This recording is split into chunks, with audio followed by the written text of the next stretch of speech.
오늘은 승리 주는 부활신앙이다라는 제목으로 부활주일 메시지를 전했습니다. 전 세계에는 약 4천여 종류의 종교가 있다고 합니다. 그런데 기독교만 유일하게 부활을 선포하고 부활을 지킵니다. 왜 기독교만 부활을 지킬까요? 부활주의를 지킬까요? 그건 기독교에게만 있기 때문에 그렇습니다. 자, 이 부활주일은 무슨 주일입니까? 우리 주님이 죽음을 정복하고 3일 만에 부활하신 것을 우리가 생각하고 기억하고 기리면서 지키는 날이 바로 부활절입니다. 만약에 예수님만 죽음을 정복하고 부활했대, 그리고 우리하고는 아무 상관이 없대, 그러면 그걸 갖다 뭐라고 합니까? 그림의 떡이다 그럽니다. 우리는 그냥 손가락만 빨면서 좋겠네, 예수는 죽었다가 살아났대. 근데 우리는 해당 사항 없대. 그럼 뭡니까? 속된 말로 얘기하면 닭 쫓던 개가 됩니다.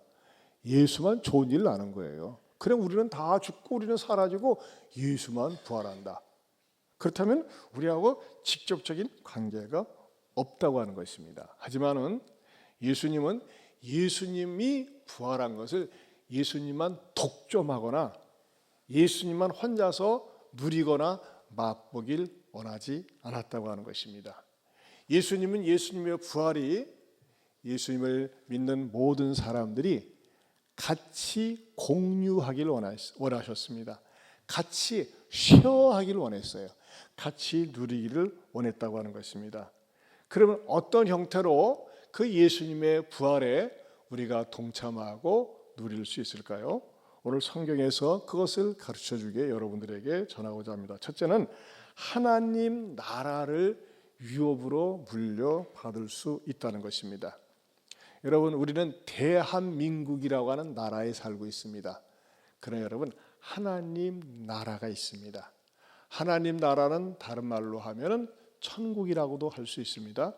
그런데 이 하나님 나라를 유업으로, 하나님 나라에 들어갈 수 있는 유일한 사람은 이 지상에 있는 사람 모두에게 해당되는 것이 아니라고 하는 것입니다. 어떤 사람이 하나님 나라를 유업으로 물려받을 수 있을까요? 그 하나님 나라에 들어갈 수 있을까요? 그것은요, 부활신앙을 가지고 있는 사람들인데, 그 부활신앙을 가지고 있는 사람들을 이렇게 성경에서 가르쳐주고 있습니다. 50절 말씀을 우리 다시 한번 읽어보겠습니다. 같이 읽어봅니다. 형제들아, 내가 이것을 말하노니 혈과 육은 하나님 나라를 이어받을 수 없고, 또한 썩는 것은 썩지 아니하는 것을 유업으로 받지 못하느니라. 무엇은 이어받을 수 없다고 그랬어요? 혈과 육은 하나님 나라를 이어받을 수 없다. 또한 썩는 것은 썩지 아니하는 것을 유업으로 받지 못한다. 이것은요, 두 번이나 부정하는 것을 두 번 이중 부정을 통해서 한 가지를 강조하고자 하는 것입니다. 그것은 하나님 나라를 유업으로 받는 사람들은 이 세상적인 방법으로 받는 것이 아니라 영적으로 태어난 사람만이 유업으로 이어받을 수 있다는 것입니다. 아무리 세상에서 권력이 있다 할지라도, 재산이 있다고 할지라도, 명예가 있다 할지라도, 유명하다고 할지라도 절대로 하나님 나라를 그 사람들이 유업으로 물려받을 수 없다는 것입니다. 사실 기독교는 다른 종교에 비해서 굉장히 절대적이고 독보적입니다. 좀 사람들이 얘기하는, 나쁘게 표현하면 이기적이고 독선적이라고 그렇게 공격하기도 합니다. 사람들이 니네만 구원이 있다고 그러고 니네만 천국이 있다고 하는 건 너무나 교리적으로 편협되고 이기적이고 독선적이지 않느냐, 그렇게 반문하고 따질 수 있다는 것입니다. 그렇다면 세상 사람들이 기독교, 왜 니네 종교만이 구원이 있다고 얘기하고 천국에 들어갈 수 있다고 이야기하느냐라고 하는 그 논지가 어디에 있는 것일까요? 그것은요, 예수님만 죽음을 정복하고 부활하셨기 때문이라는 것입니다. 세계적으로 세계 3대 종교 창시자들이 있습니다. 이들은요 공통점이 있어요. 무덤을 자랑합니다. 사우디아라비아 메디아에는 예언자의 모스크 사원이 있습니다. 그곳에 마호멧의 무덤이 있습니다. 회교의 상징 아니겠습니까? 그 무덤을 회교도들은 굉장히 자랑스럽게 생각을 합니다. 석가모니가 죽었을 때는요 그의 뼈를 8명의 왕에게 나눠줬다고 합니다. 그리고 그것을 계속 나누다 보니까 나중에 팥씨만큼한 조그만 뼈들을 수없이 퍼뜨려 가지고 수없이 많은 도처에 석가모니 뼈를, 우리는 부처님 뼈를 가지고 있습니다 하면서 말이죠, 그것을 굉장히 존중 여기고 숭배합니다. 누구를 숭배하는 겁니까? 죽은 석가모니를 숭배하는 거예요. 또 상동성에 있는 공자묘는 30번 이상을 중개축을 했습니다. 22만 제곱미터의 땅에 공자 기념 성전이 있는데 가로가 54m, 세로가 34m, 높이가 32m랍니다. 뭐예요? 공자가 죽은 무덤을 그렇게 숭배하는 것입니다. 하지만 예수님은 무덤이 없을까요? 예수님도 무덤이 있어요. 제가 예수님의 무덤의 현장에 직접 가봤습니다. 그런데 예수님의 무덤은 어떤 무덤입니까? 아리마대 사람 요셉의 무덤을 빌리셔서 그곳에 장사를 지냈습니다.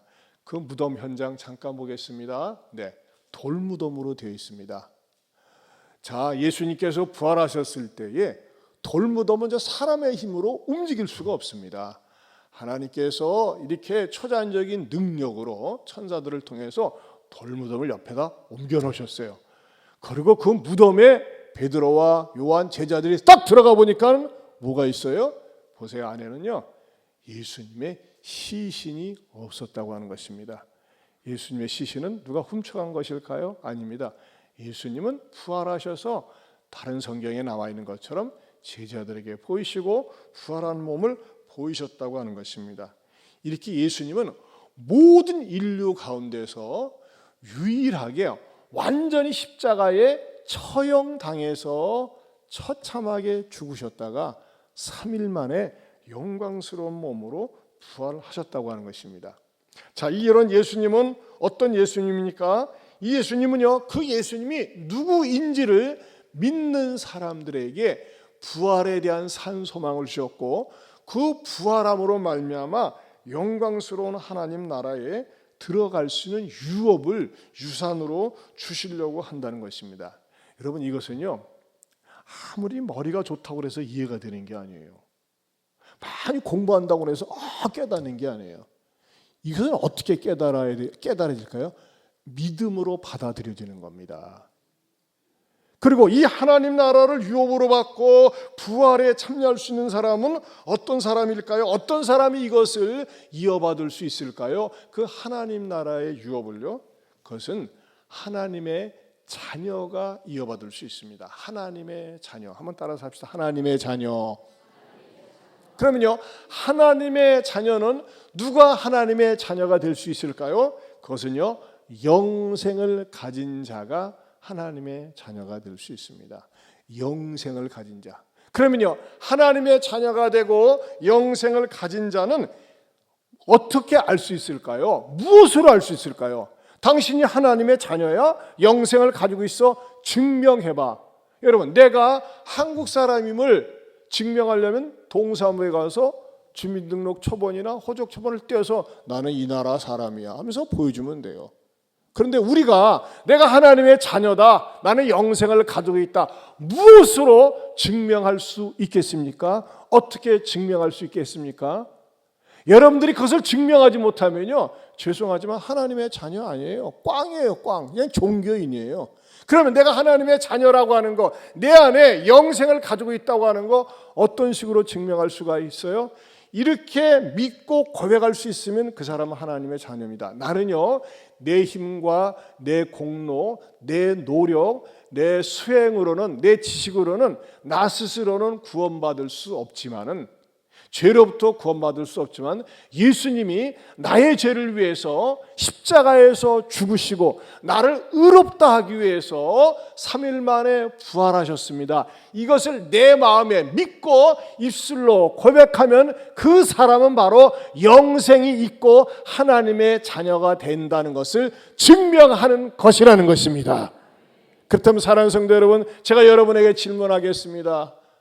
크게 아멘으로 대답해 보세요. 여러분은 하나님의 자녀이십니까? 여러분에게는 영생을 가지고 있습니까? 예수님이 나의 구세주여 나의 하나님이라고 내 마음에 믿고 입술로 시인할 수 있습니까? 이게 바로 하나님의 나라에 들어갈 수 있는 신분을 보장하는 자격이 될 수 있다고 하는 것입니다. 여러분, 이것을 믿고 받아들이는 사람들은요, 그냥 단순히 예수님이 나의 구세주, 나의 하나님이다라고 믿고 끝나는 것이 아니라 두 번째로는 비밀을 알고 말할 수 있어야 한다는 것입니다. 비밀이 있어요, 비밀. 어디에 나와 있어요? 51절, 52절 다시 한번 큰 목소리로 같이 읽어보겠습니다. 같이 읽어봅니다. 보라, 내가 너희에게 비밀을 말하노니 우리가 다 잠잘 것이 아니요 마지막 나팔의 순식간에 호련히 다 변화되리니 나팔 소리가 나매 죽은 자들이 썩지 아니할 것으로 다시 살아나고 우리도 변화되리라. 자, 거기에 보면 51절에 보면 내가 너에게 무엇을 말하노니? 비밀을 말하노니 그랬어요. 시크릿을 말하노니. 여기서 잠잔다고 하는 것은 죽음을 의미합니다. 마지막 나팔에 예수님 재림할 때 순식간에 변화돼 가지고 또 우리도 다시 살아나고 변화된다고 하는 거, 부활을 가르쳐주고 있는 것입니다. 여러분, 비밀의 특징은 어떻습니까? 비밀은 아무도 모르는 것입니까? 아니요, 비밀은요 일방적인 사람들이 압니다. 누가 합니까? 아군이 압니다. 비밀은 특허 암호는 누가 많이 씁니까? 군대에서 많이 씁니다. 오늘 비밀 번호가 다 하달이 됩니다. 근데 내가 말이 군인들이 그날 하달받은 그 암호 비밀을 아는데 적들이 안다. 어떻게 적들이 아는 거죠? 간첩 있으면 아는 거겠죠. 근데 그 비밀은요 알아야 되는데 그 비밀은 누가 아느냐? 먼저 이 예수를 그리스도로 믿고 고백하는 사람들에게 이 비밀이 주어졌다는 것입니다. 무엇을 통해서요? 성경을 통해서 이 어마무지한 기가 막힌 비밀을 알 수 있다고 하는 것입니다. 그 비밀의 내용이 뭐라고요? 예수님은 십자가에서 죽으시고 3일 만에 부활하셨으며 나도 우리도 언젠가는 부활한다는 것입니다. 여러분, 이 얘기를요 세상 사람한테 얘기해 보세요. 코웃음 칩니다. 안 믿습니다. 받아들이지 않습니다. 그러나 우리는 받아들이는 거예요. 왜? 우리는 하나님의 자녀이기 때문에. 여러분, 아브라함을 왜 믿음의 조상이라고 얘기할까요? 아브라함은요 이 부활이란 단어에 대해서 들어본 적도 없고 주변에서 경험해 본 적도 없습니다. 근데 하나님께서는 아브라함에게 BC 1900년 전에, 지금으로부터는 약 3900년 전에 하나님께서 아브라함의 아들 독자 이삭을 나한테 번제물로 바치라고 그랬습니다. 그래서 번제물로 바쳐가지고 칼로 찍어가지고 하나님 앞에 제물로 드리려고 했을 적에 내 아들은 이제 죽어서 끝난다, 그렇게 절망적으로 생각했는 줄 아십니까? 어떻게 아브라함은 믿음을 가졌는지 아세요? 히브리서 11장 17절 19절입니다. 같이 보겠습니다. 아브라함은 시험을 받을 때 믿음으로 이삭을 드렸으니 그는 약속들을 받은 자로 돼 그 외아들을 드렸느니라. 그가 하나님이 능히 이삭을 죽은 자 가운데서 다시 살리실 줄로 생각한지라. 비유컨대 그를 죽은 자 가운데서 도로 받은 것이니라. 아브라함은요 하나님의 명령대로 아들을 죽인 다음에 무엇을 가졌어요? 죽은 자 가운데서 다시 살리실 줄로 생각했다 그랬어요. 뭐예요? 이게 아브라함은요 놀라운 부활 신앙을 가지고 있었다고 하는 것입니다. 아브라함 때는 자기 아들이 부활할 것이라고 하는 근거도 자료도 전혀 없었습니다. 그러나 하나님께 대한 신앙을 가지고 자기 아들을 살려주실 것을 믿었다고 하는 것입니다. 그런데 우리들은 어떻습니까? 우리들은 역사적으로 실제적으로 예수님께서 죽음을 정복하고 부활하셨고 또 그 증인들이 많이 있고 그 증인들이 말이죠 모아서 기록되어져 가지고 전해져 내려오는 게 성경이라고 하는 것입니다. 그리고 우리는 그 비밀을 알고 있기 때문에 믿고 선포합니다. 그래서 어저께도 말이죠 우리가 목요일 날 달걀을 삶고 금요일 날 많은 분들이 와가지고서 13,000개 정도 달걀을 포장해가지고 어저께는 이 부활하신 주님을 전하기 위해서 모여가지고 흩어져서 나눠줬습니다. 그 현장을 잠깐 사진을 보겠습니다. 우리가 쭉 둘러서가지고서 기념사진을 찍고 여기서 우리 주님 부활하심을 찬양하고 힘있게 구호 외치고 이렇게 전했는데 이 팀은요 어저께 아침 9시 반에 이렇게 체육공원에 나간 팀이었습니다. 또 그 다음 팀은요 이렇게 또 흩어져 가지고서 복음을 전하는 장면을 찍었고요.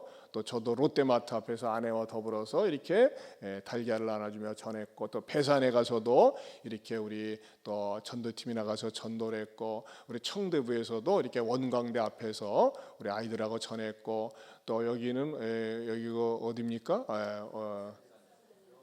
예? 익산역이구나. 익산역. 예, 맞아요. 익산역. 왜 이렇게 좋은 데인가 했네. 그래서 익산역에 가서도 이렇게 복음을 전했고 또 우리 꼬마들도 나가가지고 말이죠. 우리 경찰관 아저씨들에게 복음도 전하고 그랬어요. 근데 대부분의 사람들은요, 그냥 이렇게 신중하게 진지하게 받아들이지 않아요. 그냥 달걀 하나 까먹는 것처럼 생각을 해요. 근데 우리는 갖다가 왜 삶은 달걀을 줍니까? 생달걀을 줘야지. 생달걀을 주면 고속에서 탁 깨가지고 유정도 아니면 병아리가 나오든지 하는데 생달걀이 아니라 왜 삶은 달걀입니까? 예? 달걀을 완전히 삶으면 죽은 거 아니에요. 근데 그것을 깬다고 하는 것은 죽은 예수님이 살아났음을 상징적으로 우리가 보여주기 위해서 삶은 달걀을 우리가 나눠준다는 것입니다. 사랑하는 성도 여러분, 저는요 저와 여러분이 예수님이 십자가에 죽으셨고 부활하셨는데 우리도 그 부활하신 예수님을 믿을 때 우리도 언젠가는 부활할 수 있다고 하는 그 사실을 받아들이면서 하늘나라의 힘이 된다는 사실에 기뻐하고 즐거워하고 감사할 수 있기를 축원합니다. 그런데 말이죠, 예수님께서 공중에 다시 재림하실 때 우리의 이 몸 상태로 육체를 가지고 공중으로 올라가면 어떻게 될까요? 떨어질 뿐만 아니라 상할 뿐만 아니라 견디질 못합니다. 그래서 성경에서 무엇을 미리 알려주고 있느냐? 황홀한 변화가 뒤따른다는 것입니다. 황홀한 변화가. 53절, 54절을 같이 읽어보겠습니다. 같이 읽어봅니다. 이 썩을 것이 반드시 썩지 아니할 것을 입겠고 이 죽을 것이 죽지 아니함을 입으리로다. 이 썩을 것이 썩지 아니함을 입고 이 죽을 것이 죽지 아니함을 입을 때는 사망을 삼키고 이기리라 하고 기록된 말씀이 이루어지리라. 여러분 이 말씀을 처음에 보면요, 뭐 썩을 것이 썩지 아니할 것이 이렇게 썩는 것이 썩을 것이 계속 나와요. 우리는 썩을 것 하면 옛날에 어르신들이 욕할 때, 이 썩을 놈아, 그거 용어가 떠오르는데, 우리는 썩을 인간이에요. 썩는다는 거예요. 그런데 썩을 것이 썩지 아니할 것을 입는다. 죽을 것이 죽지 아니함을 입는다. 이게 무슨 말입니까? 우리의 몸 이 상태로 부활하지 않는다는 것입니다. 만약에 우리 몸은 육신은 어떻습니까? 아무리 보약을 먹고 아무리 운동을 해도요 몸이 자꾸 노화 현상이 일어나고 쇠해지고 연약해지고 언젠가는 죽을 몸이라는 것입니다. 하나님께서는요 이 모든 짐승들 동물들에게도 그 환경에 잘 적응할 수 있는 몸을 원래 주셨어요. 공중에 사는 말이죠 훨훨 날 수 있는 몸을 주셨고 물에 사는 물고기는 헤엄치기에 적절한 몸을 주셨습니다. 또 무엇보다도 만물의 영장인 우리 사람에게는 말이죠 이 땅에서 어떠한 그 환경에서도 잘 적응하고 이겨낼 수 있는 이 지구상 흙을 받고 있는 이상 살아갈 수 있도록 하나님께서 우리를 만드셨어요. 그래서 유전학적으로 생체학적으로도 말이죠 하나님이 잘 만드셨어요. 그래서 우리 인간의 몸을 갖다가 일컬어서 소우주라고 하지 않습니까?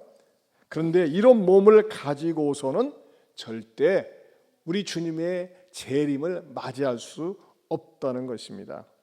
그 주님을 맞이할 수 있도록 부활의 몸이 될 수 있도록 거기에 환경에 맞는 옷을 우리 주님께서 허락해 주신다고 하는 것입니다. 여러분들에게 이해를 돕기 위해서 말이죠. 옛날 우리나라 최초의 여자 우주인이 있습니다. 누군지 아십니까? 누구예요? 우리나라 최초의 여자 우주인 이소연입니다. 이소연 씨가 우주선을 타려고 우주를 갈 때, 러시아로 갈 때 훈련을 받으면서요, 얼마나 그 몸뚱아리를 혹독하게 훈련을 했는지 몰라요. 근데 여러분, 우리 저 우주선을 타고서 저쪽 달나라로 갈 때에 그 환경이라고 하는 것은 진짜 가장 기온이 낮을 때는 120도랍니다. 그리고 가장 기온이 높을 때는 잘못 말했네. 가장 기온이 높을 때가 120도, 가장 기온이 낮을 때는 150도랍니다. 영하 150도. 그럼 보세요. 이런 몸 가지고 어떻게 영상 120도, 영하 150도 적응을 할 수 있겠어요? 그래 이 몸에 맞게끔 우주복을 만드는 거예요. 그래서 그 우주선 안에서 적응할 수 있는 옷이 따로 있고 우주선 바깥에 나가서 활동할 수 있는 옷이 있는데 우주선 안에서 입는 옷을 이렇게 비용을 계산하다 보니까 그거는 5억. 그리고 우주선 바깥에서 활동할 수 있는 옷은 100억밖에 안 된답니다. 서현 씨 한번 나와봐요. 옷 입은 것 좀 보여줘요. 세상에 이 옷이요 100억이 넘는 약 105억 정도 되는 이런 옷이래요. 어떻게 안 부럽죠? 만약에 우리가 주님 재림할 때 이런 옷을 입고 만든다고 여러분 저게 말이 그렇지 제대로 뛸 수나 있겠어요? 걷기나 하겠어요? 얼마나 힘들겠어요? 그런데요 우리 하나님께서는 우리들에게 저런 외형적인 옷을 입으라고 말씀하지 않았어요. 만약에 우리가 이런 육체대로 부활을 하고 이런 육체대로 그냥 올라간다면 공중분해가 되거나 완전히 말이죠 동태가 되고 말 것입니다. 그래서 우리 하나님께서 우리를 위해서 어떤 처방을 마련했을까요? 자, 52절을 다시 한번 읽어봅니다. 시작.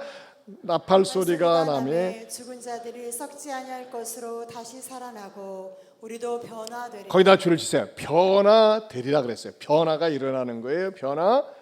또 53절도 다시 한번 읽어봅니다. 시작. 이 썩을 것이 반드시 썩지 아니할 것을 입겠고 이 죽을 것이 죽지 아니함을 입으리로다. 예, 썩지 않고 죽지 않는 몸으로 변화가 되는데 이렇게 변화되는 몸을 갖다가 성경에서는 어떤 몸이라고 딱 정의를 하고 있는지 아세요? 44절 그 위에 올라가서 44절을 다시 보겠습니다. 같이 봅니다.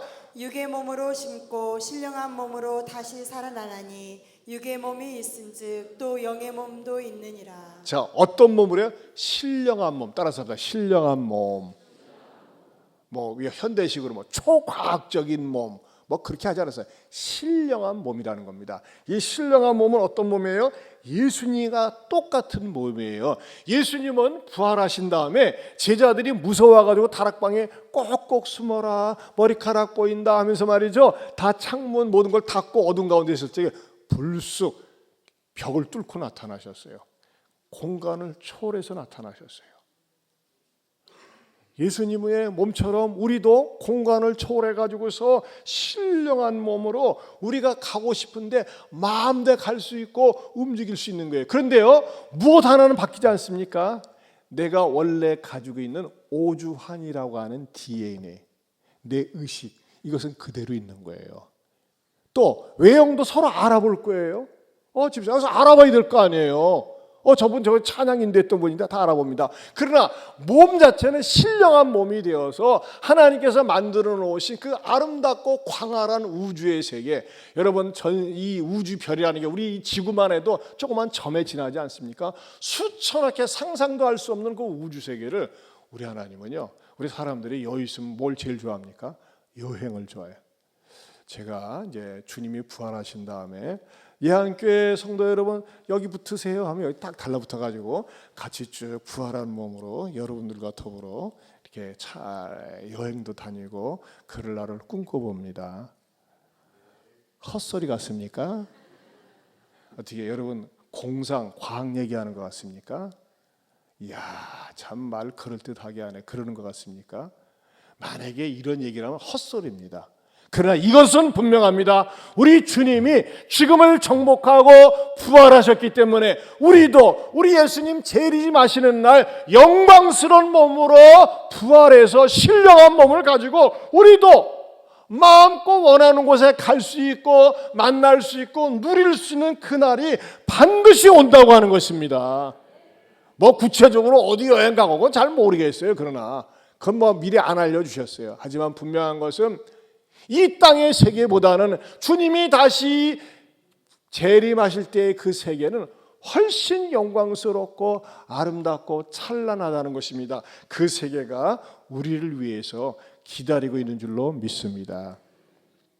그런 의미에서 이 신령한 몸을 갖게 될 우리는 예수님의 재림과 더불어 우리가 부활하게 될 때 이 땅에 살면서 어떤 자세로 살게 합니까? 네 번째로는 부활신앙은 이 땅에서도 반드시 승리를 주신다는 겁니다. 57절 말씀을 다시 한번 읽어보겠습니다. 시작.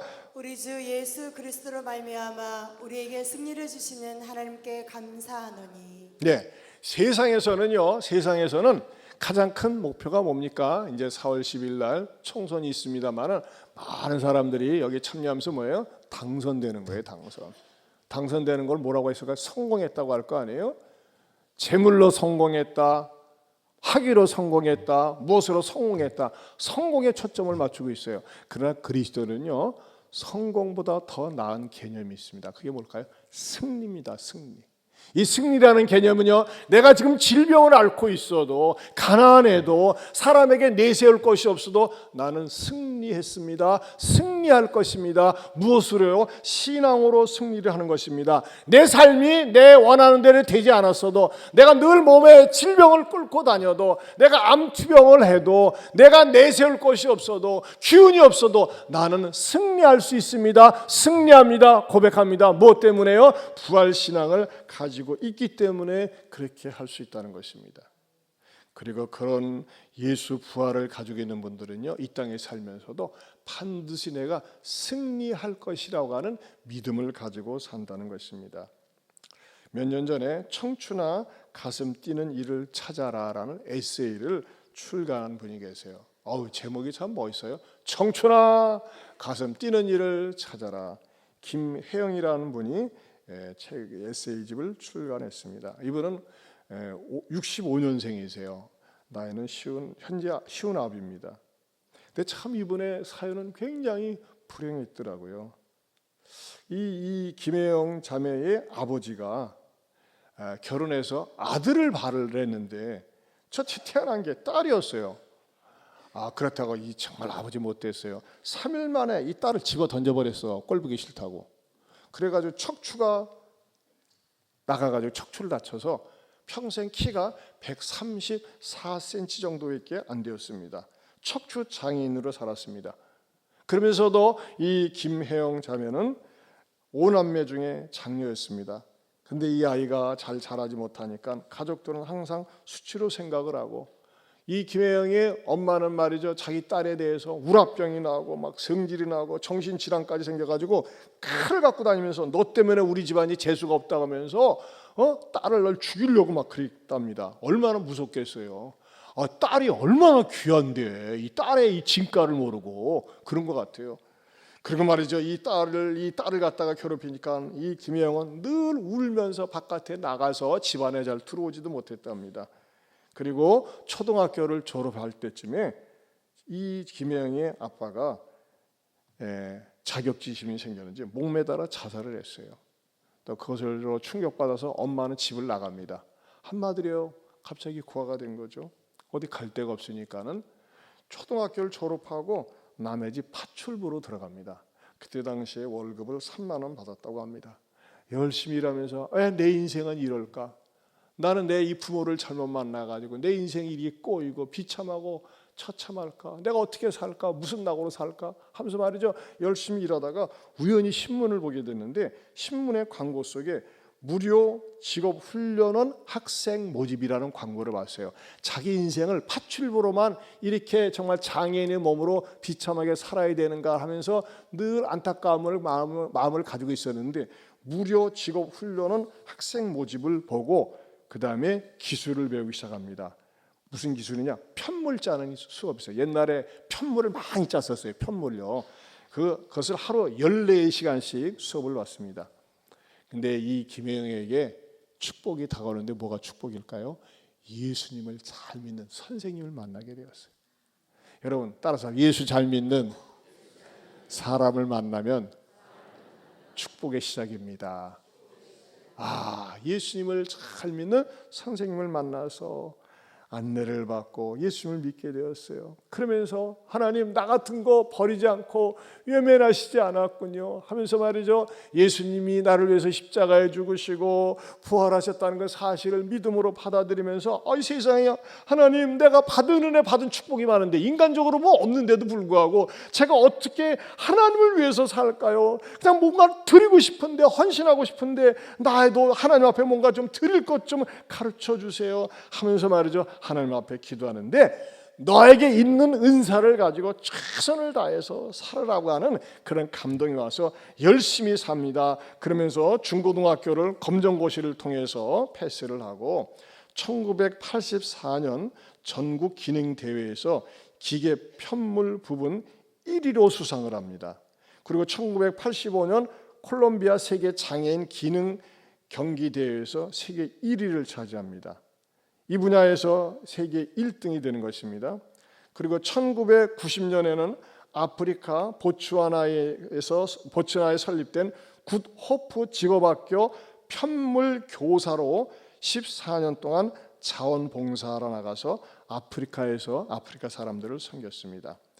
그리고 더 공부하고 싶은 마음이 생겨서 사회복지를 전공하기 위해서 미국으로 건너가서 또 열심히 공부해가지고 미국의 명문 콜롬비아 대학에서 2010년 5월에 사회복지대학원에서 석사 학위를 받고 2012년에는 국민훈장 목련장 KBS 감동 대상 희망상을 수상합니다. 그리고 2012년부터 18년까지 6년 동안 미랄복지재단 아프리카 권역 본부장으로 일하게 된다는 것입니다. 그리고 케냐에서 사역을 합니다.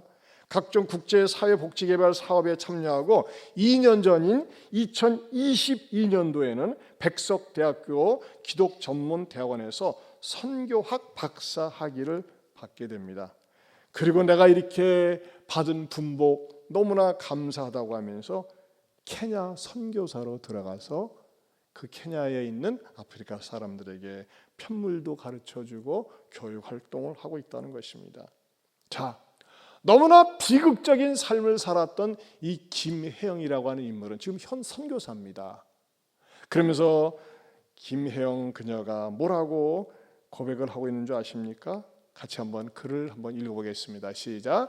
내 인생의 불어온 세찬 바람 속에서 하나님은 나를 만나 주셨다. 십자가에 죽으시고 부활하신 예수님이 친구가 되어주셨고 큰 바람막이가 되어주셨다. 세상의 거칠고 치열한 바람이 부드러운 바람으로 바뀌었다. 세월이 지나면서 그 바람은 성령의 바람으로 바뀌었다. 성령의 바람이 오늘도 내 인생을 휘날리고 있다. 네, 여러분 김혜영 이 여자분만을 볼 때는 얼마나 정말 우울하고 비참하고 상처가 많은 분이겠어요. 근데 하나님께서는 이 자매를 만나주시면서 꿈을 주시고 희망을 주시고 많은 사람들에게 용기와 희망을 불러주었다는 것입니다. 그렇습니다. 예수님을 만나고 예수님의 십자가와 부활을 의지하며 살 때 절망의 인생이 희망의 인생이 됩니다.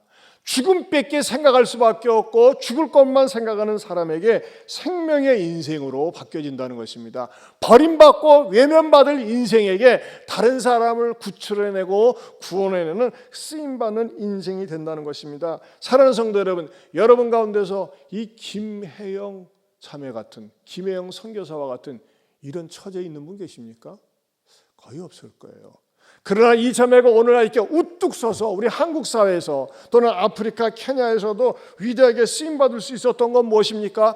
이 자매의 마음속에 나를 위해서 십자가에 죽으시고 부활하신 그 예수님의 부활 생명이, 부활 신앙이 그의 마음속에 있다 보니까는요, 더 이상 나를 위해서 살지 않고 주를 위해서 살리라, 이런 마음으로 영향력을 끼치고 있어요. 이 자매의 사진을 한번 보세요. 얼마나 아름답고 소중하게 쓰임받고 있는지 모릅니다.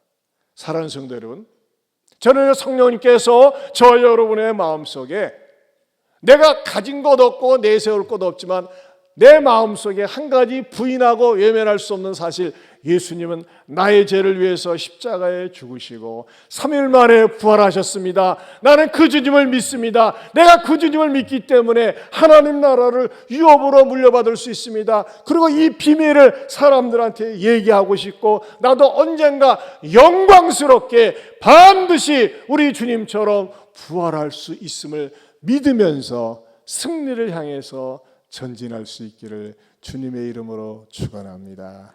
하나님 아버지 감사합니다. 우리 사랑하는 성도들 가운데 육신의 질병으로, 노환으로 또는 버림받은 것 때문에 좌절과 실망 가운데 있는 분 있습니까? 그러나 부활하신 예수님을 더욱 굳게 믿고 의지하면서 나도 하나님 나라를 유업으로 물려받을 사람이야, 영광스러운 부활에 동참할 하나님의 자녀야, 이러한 믿음을 가지면서 지금 살고 있는 어렵고 답답한 환경도 믿음으로 극복하고 이겨나가게 하여 주시옵소서. 예수님 이름으로 기도하옵나이다. 아멘. 우리 찬양 같이 부르겠습니다. 깊은 절망의 수렁 가운데 주님께 닿을 수 없던 우리였습니다.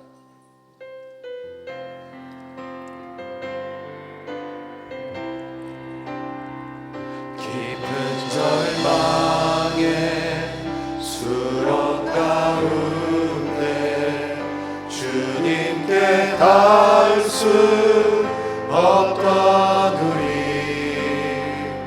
어둠 밤 중에 하늘을 향해 주의 이름 나 부를 때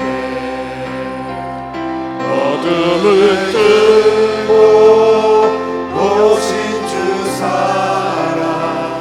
나의 절망 거두셨네. 주님의 공로 다 이루셨네. 주 예수 나의 산소망,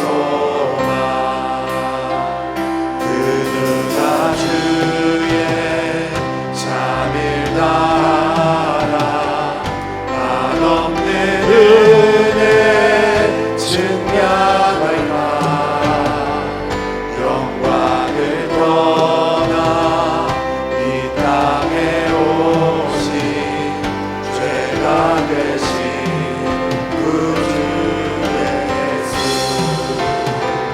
주의 십자가 내게 바라네. 영원히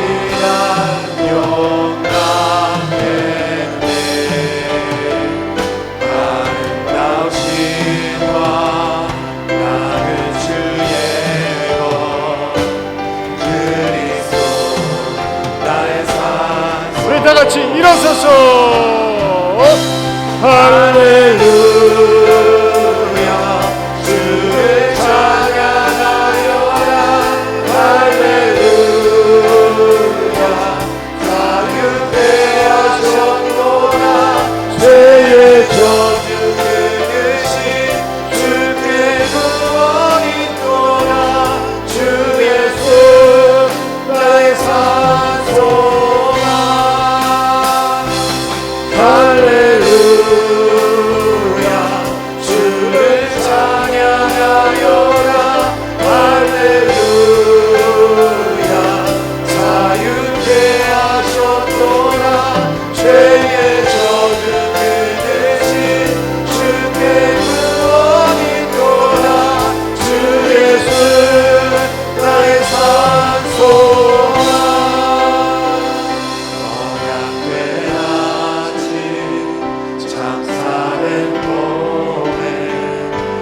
부활의 호흡 시작되네. 부활의 사자 위엄찬 선포, 사랑이 무너졌도다.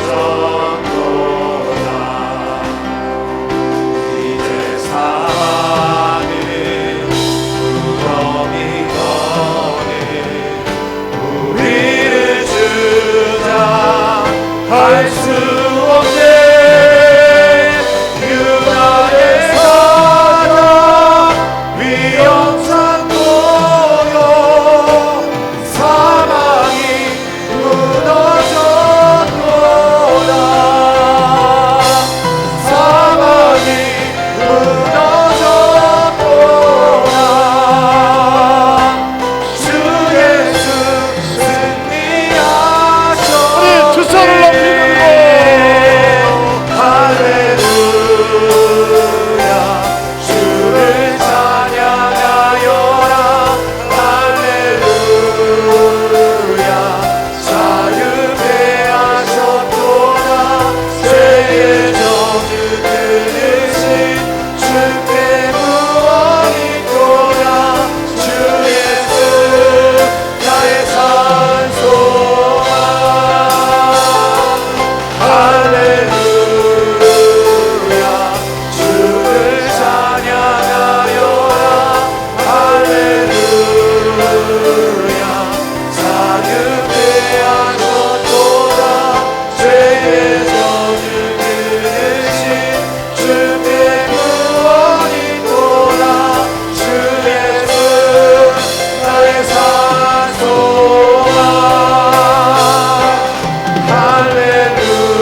할렐루야. 주를 찬양하여라. 할렐루야. 자유케 하셨도다. 죄의 저주 끊으신 주께 구원이 있도다. 주 예수 나의 산소만. 그리스도 나의 산소만. 주 예수 나의 산소만.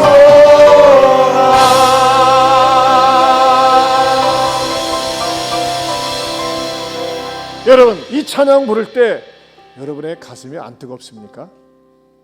막 1부 때, 2부 때는요, 이른 시간인데 이 찬양을 부르면서 얼마나 감격하고 눈물을 흘리는 분들이 많이 있는지. 여러분, 예수님이 부활하시지 않았으면요, 우리는 헛것 믿는 거예요. 예수님이 부활하시지 않았으면 이 자리에 나와 있는 건 낭비예요, 낭비.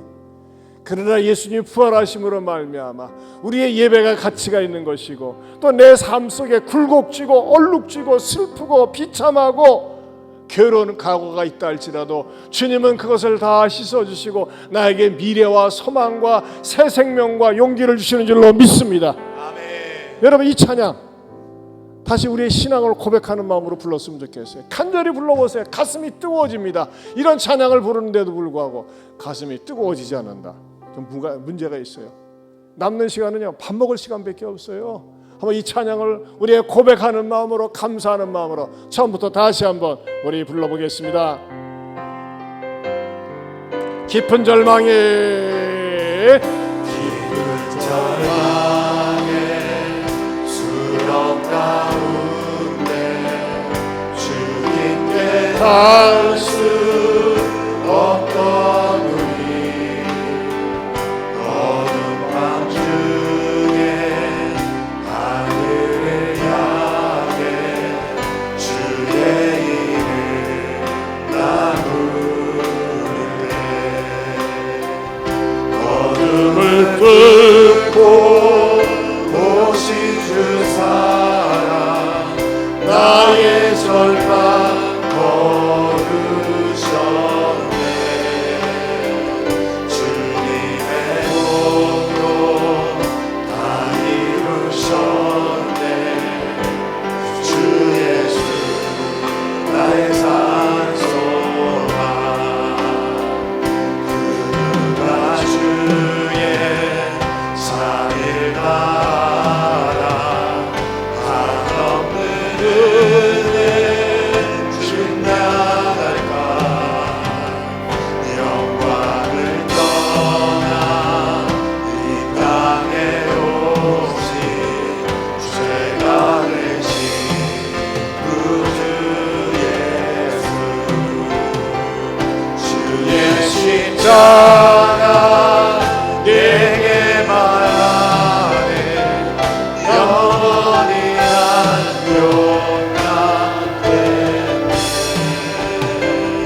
아멘. 할렐루야 주를 찬양하여라 할렐루야 자유케 하셨도다 죄의 저주 끊으신 주의 구원이 또다 주의 손 나의 산소나 할렐루야 주를 찬양하여라 할렐루야 자유케 하셨도다 죄의 저주 끊으신 주의 구원이 또다 주의 손 나의 산소와 언약궤 아침 장사된 몸에 부활의 오늘 시작됐네 유다의 사자 위력찬 선포 사망이 무너졌도다 이제 사망이 무너지더니 우리를 주자 할 수 없네 유다의 사자 위협찬 도요 사망이 무너졌도다 사망이 무너졌도다 주 예수 승리하셨네 할렐루야 주를 찬양하여라 할렐루야 자유케 하셨도다 죄의 저주 끊으신 주의 구원이 또다 주의 승 나의 산소아 할렐루야 주를 찬양하여라 할렐루야 자유케 하셨도다 죄의 저주 끊으신 주의 구원이 또다 주의 손 나의 산소아 할렐루야 주를 찬양하여라 할렐루야 자유케 하셨도다 죄의 저주 끊으신 주의 구원이 또다 주의 손 나의 산소아 그리스도 나의 산소아 주 예수 나의 산소아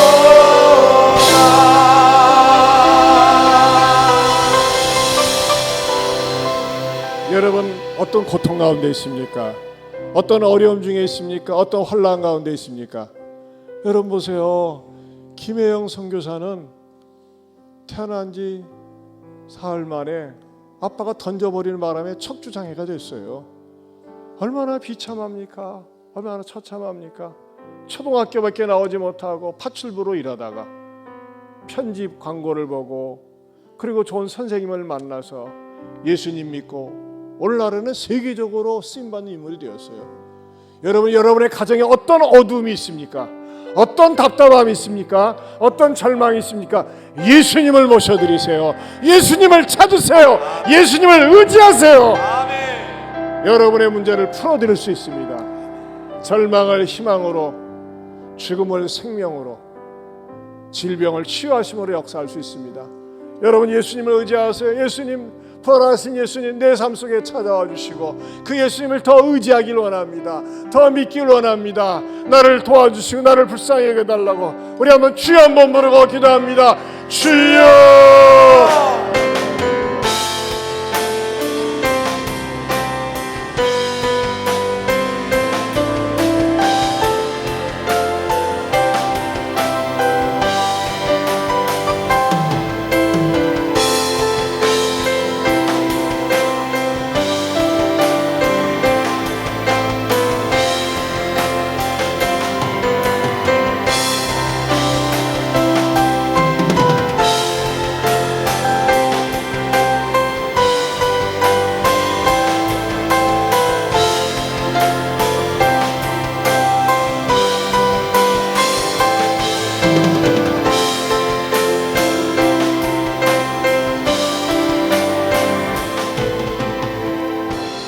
여러분 아픈 분에 손 얹으시기 바랍니다. 하나님 아버지, 이 가운데는 만성 질병으로 고생하는 분이 있답니다.